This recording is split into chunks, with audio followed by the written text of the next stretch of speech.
So what will actually happen to Mr. Bragg when Trump returns to the White House? Joining us now to break down this exclusive undercover footage is Gerald Morgan Jr., CEO of Louder with Crowder. Gerald, you promised some hot stories this week, and boy, did you guys deliver. Absolutely. Well, Chanel, thanks for having me on. Yeah, this is one of the biggest stories that I think that we'll see this election cycle or this year at the very least. Having information like this from somebody that is high up in the Justice Department, somebody who is in the know with specific knowledge, saying what you just quoted, I think the case is nonsense. I think it's a perversion of justice, just confirms what all of us have been suspecting and been talking about. And it's different when Donald Trump says it, we say it, you say it, right? Stephen Crowder says it on the show, than when somebody inside the process comes out and says it, and also says that a lot of people inside the Justice Department think the same thing. Well, it makes me wonder when I watched the footage and I listened to what this man was saying, I wondered if there was kind of a movement inside the DOJ. I mean, are they starting to wake up? Are they starting to get, quote, red-pilled, if you will? And what happens to these people after they've been outed like this? On the one hand, I would hope that this is indication that people on the inside are starting to wake up, starting to realize that they're part of a toxic administration and a toxic department. But on the other hand, this becomes a horrible story and a horrifying testimony if these guys feel this way, but they want to push the agenda anyway.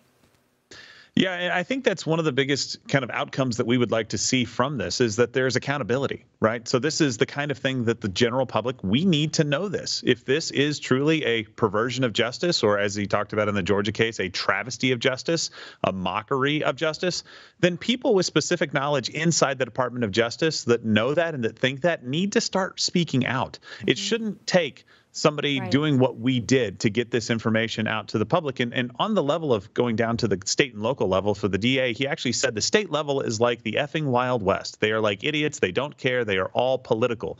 That should not be the system that we have, Chanel, where somebody at the DA level who has nothing but ambition can go out and bring up charges against a political opponent when he's leading in the polls. That's not the kind of country that I think any of us would like to be a part of.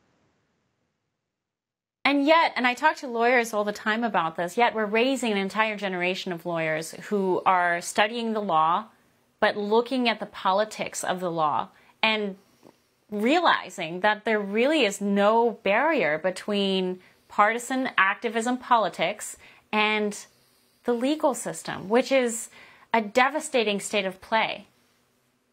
It is. I think the justice system is supposed to be blind, right? We all have seen that, heard that, talked about. Lady Justice is blind. It's just not the case. Right now, we see that if you have the wrong opinion and you happen to be on the Supreme Court, they say that we have to get more justices into the Supreme Court to kind of even that out and get our opinion to be the right one, or that you're politicizing the court. If you're at the local level here, you're one of these judges, it looks like you can basically do whatever you want. You can rule whatever way you want on a case. You can gag order Donald Trump so that he can't speak out and defend himself. You can accept a case like this and not throw it out on its face. And it doesn't seem like the justice system that we're looking at right now is really serving the interests of the American people. And I just want to really quickly just shout out to all the mug clubbers who made this possible, because this kind of information, it takes dozens of people, you know this, dozens of people working tirelessly to get this kind of information out. And if you want to support it, join Mug Club right now. That's the only thing that funds us, and make sure that this kind of information can get out there, because I guarantee you, they don't want this information out there. I don't know if you've heard this yet, but when we released this story, Chanel, Facebook started censoring it immediately.